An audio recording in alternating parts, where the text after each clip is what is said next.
Is your girl Hungy P. So today I have a super fun tutorial on how I created the Disney Channel Mickey Mouse logo symbol around your face. So I was getting ready to take off my makeup and I decided why not. So what I have here is that I used my LA Girl Cosmetics gel white liner, and I basically just kind of drew a circle first on the outside and then I connected it on the inside. And when I noticed I was a little too small, I just kind of drew around it one more time to get the circumference that I wanted.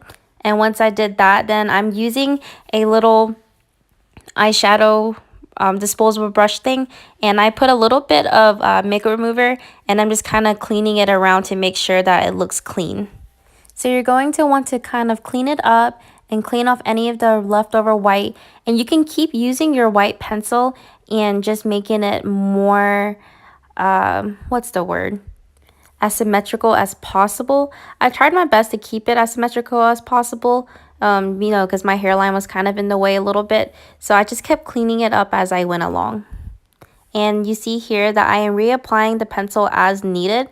What I love about this pencil is that it is super easy to glide and work with. I think it actually has the word glide on it. So that's what I love about it. If you mess up, it's easy to remove, but once you set it, it stays. So it's been a while since I've done a voiceover, but I felt like for this type of tutorial, it was much needed. So take your time as you need. You don't have to rush through this process. You just kind of want to keep making it a little bolder, because when in the beginning I was using the pencil, I kind of went a little lighter because I knew that I was going to probably mess up, and I wanted it to be as light as possible when I was using the disposable eyeshadow brush to clean it with. I think I said the word brush funny. I mean brush. You want to use the brush and clean it up as much as possible. I think I have my super concentrated face going on right now. I was trying so hard to keep it as round as possible. I didn't want to make the ears too small because I didn't want it to look like Winnie the Pooh. And I was trying to keep it away from my cheeks as much as possible, because then from there, once it hits on my cheeks, it would start moving. So after you have gotten the desired shape that you wanted, and after you finish cleaning it up, you're going to want to take any type of eyeshadow that you want to use. Here I am using the BH Cosmetics Take Me Back to Brazil palette. As you guys know, and if you guys watch my channel, I love this palette so much. So I'm starting to use the blue shade, and I'm just tapping it onto the white. And I'm just going to be doing that with different colors. I'm going to be using blue, green, yellow, pink, and purple. And I'm just going to tap that on top of the white.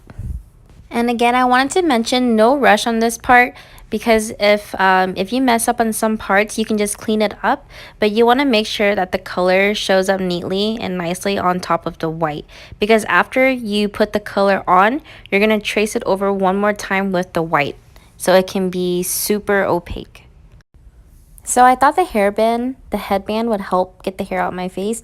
Maybe I should have just used maybe like a bobby pin or something to clip up the hair. So I would say that if you want to try this, I would use maybe like a bobby pin or some type of clip to kind of hold up your hairs if it's in the way like mine. So I've packed on the blue, the green, the yellow, and the pink and purple. I think all of these colors go great together. It makes the look pop a little more. I know I've seen some of the looks where it's just one color, but I really wanted to give off like a rainbow look. So, and because I think it fits like my personality, and I just like the way it looks. It just really makes the look pop, and it really went with my eye makeup. It's been a minute since I've done a voiceover, so forgive me if there's some parts where I just kind of like maybe jumped. But right here, I'm just kind of touching up on the colors to make them show up just a little bit more. It wasn't showing off, it wasn't coming off like I wanted to, so I just kept applying the colors to make sure it stood out. So right here, I'm just using a big fluffy brush, and I'm just cleaning off any loose powder, any loose pigments that might have fallen out. And here, remember that when I said that you're going to want to go over with the white liner one more time. So I'm just kind of going over the color to show back the white to make it stand out again. This part, you want to be very careful. You want to make sure that you go as straight and even as possible so it doesn't mess up since you've already kind of put the color on there. Forgive me for my light. I kept having to move it around. So like I mentioned earlier, you want to be very careful. I did mess up a little bit here, but what I did was I just kind of went over it again with the white. And remember that white little eyeshadow brush thing I used earlier? I just went back in and cleaned it up, and then I also added some more eyeshadow. I highly recommend when you get close to your hairline that you want to be as careful as possible, because that for me, it might not seem like it, but it was getting kind of a little difficult on that side.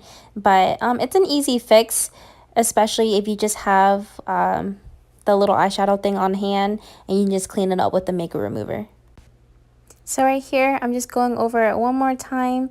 Like I've mentioned, I used the makeup remover and I edged up around it, and now I'm just going back with the glide liner just to kind of make it pop a little more. As you can see, it looks a bit more cleaned up right here. And the color on the white and the purple, the yellow and the purple started looking a little dull. So for this look, you're going to want to use two different white liners. You're going to want to use one that's easy to work with and glide around, and that's what I used the LA Girl Cosmetics white one for.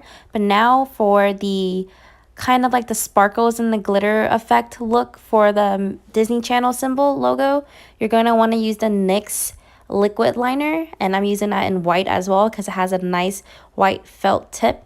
And all I'm doing is I'm just adding white dots around the Disney Channel logo, and I'm going to add in a little bit of white kind of star crosses. And I'm going to add that specifically in places where I might not have been as super smooth or super clean, and that way it kind of covers it up as well. And I'm just kind of doing like a crisscross, and I'm just adding dots around it.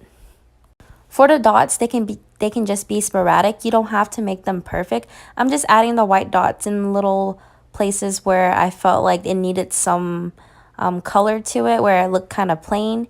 And same thing for the crisscrosses. For the sparkle effect, I just added the sparkle effect wherever I wanted. Towards the yellow and the purple, I added it there because I think I messed up a little bit there. And then same thing for the blue. I mainly added it in that area where you guys remember where I kind of messed up just a little bit. And now you can't even really tell that I messed up right there. And then as far as the area in the pink, I just wanted to put it there because it just seemed it fit. So this is the finished product. I am super happy with it. It turned out way better than I expected. So now I'm just going to input some photos so you guys can see it, and I'm going to add the Disney Channel logo as well. Thanks for watching, you guys. Bye. If you guys enjoy these type of videos, don't forget to like and subscribe and hit the notification bell. Thanks, you guys.